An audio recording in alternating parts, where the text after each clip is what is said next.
Hello दोस्तों, स्वागत है आप सभी को आपका अपना यूट्यूब चैनल अजूबा मैथ पर। और चलिए आपके सामने आ गया तिरंगा और इस तिरंगों को सैल्यूट कीजिए और सीधा सवाल की तरफ। सवाल नंबर 1 और पहला नंबर सवाल में कहता है कि व्यंजन के कितने प्रकार हैं।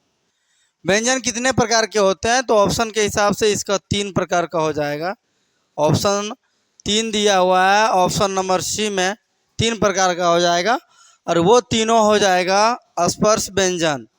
पहला हो जाएगा स्पर्श व्यंजन, दूसरा हो जाएगा अंतस्थ व्यंजन, अंतस्थ व्यंजन, और तीसरा हो जाएगा ऊष्म व्यंजन, ऊष्म व्यंजन। तो व्यंजन 3 प्रकार के होते हैं, जिसके ऑप्शन नंबर सी हो जाएगा 3 प्रकार के, स्पर्श व्यंजन, अंतस्थ व्यंजन, ऊष्म व्यंजन।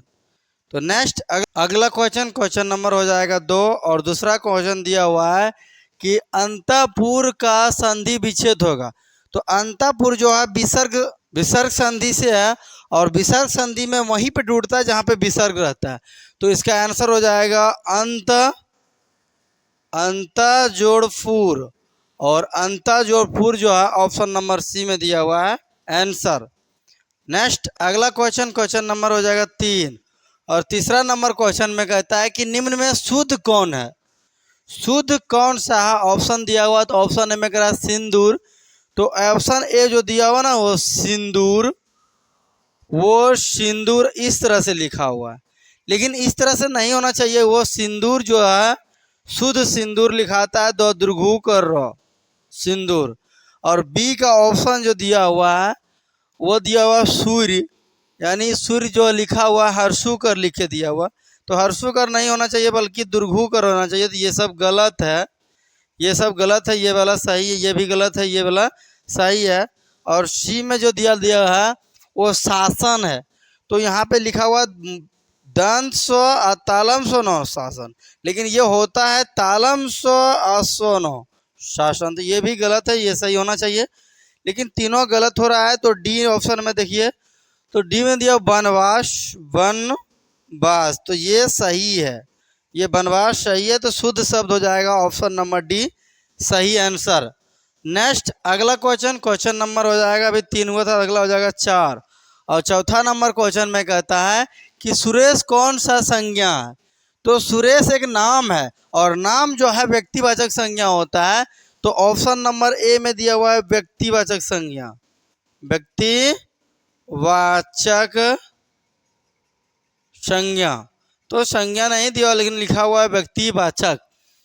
और ऑप्शन बी में दिया हुआ जातिवाचक। तो जातिवाचक से पूरे जाति का बोध होना चाहिए, जैसे कि लड़का हो जाए, गाय हो जाए, बैल हो जाए।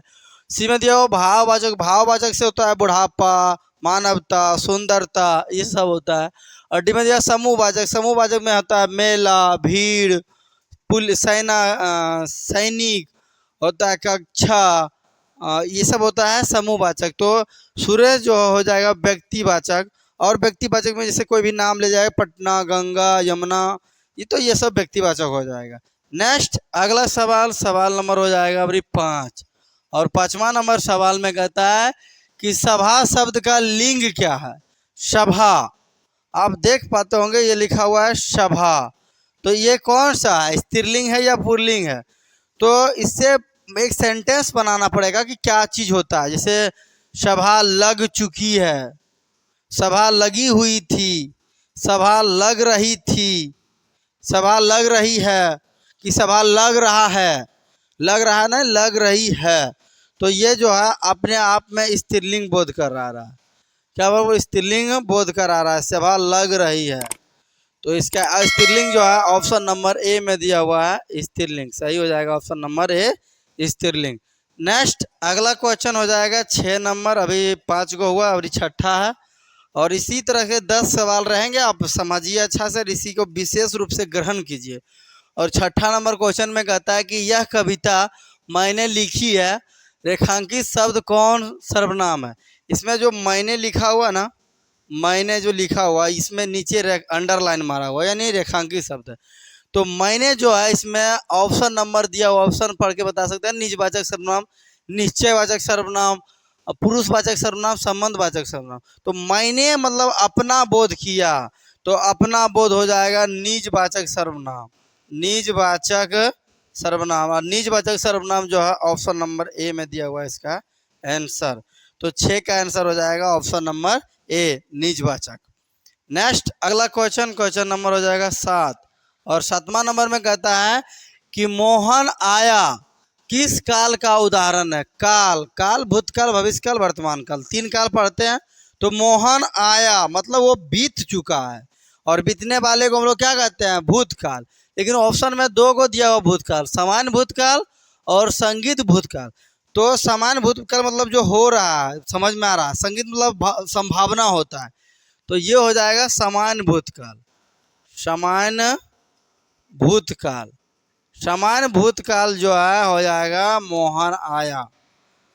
तो ऑप्शन नंबर ए हो जाएगा इसका सही आंसर, ऑप्शन नंबर ए सामान्य भूतकाल।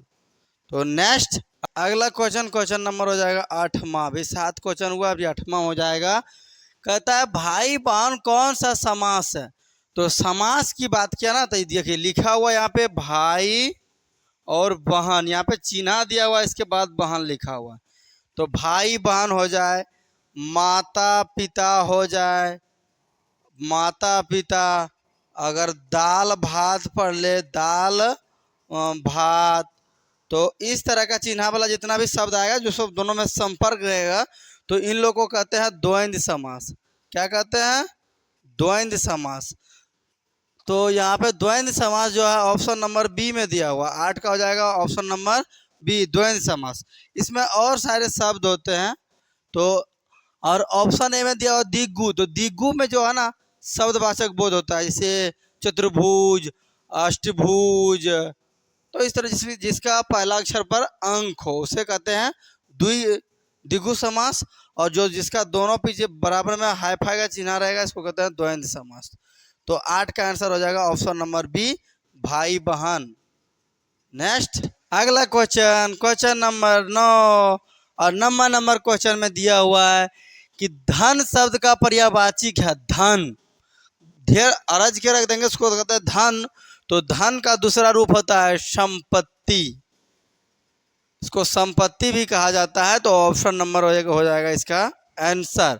और सारे ऑप्शन दिया हुआ तो वो लोग नहीं होगा, बल्कि हो जाएगा 9 का ये संपत्ति। धन का सब पर्यायवाचक शब्द संपत्ति। नेक्स्ट अगला सवाल, सवाल नंबर हो जाएगा 10, और इस वीडियो का अंतिम सवाल है। कहता है विधवा शब्द का विलोम क्या होता है। तो हम लोग विधवा को याद करते हैं विधवा, तो विधवा को क्या लिखते हैं, सधवा, सधवा। और सधवा जो है ऑप्शन नंबर बी में दिया हुआ है, सधवा। तो इस 10 का आंसर हो जाएगा ऑप्शन नंबर बी, सधवा। अगर आपको अच्छा लगा है वीडियो तो लाइक कीजिए, नहीं लगा है तो वीडियो को डिसलाइक कीजिए, और मिलते हैं फिर अगले वीडियो में। तब तक के लिए बाय बाय।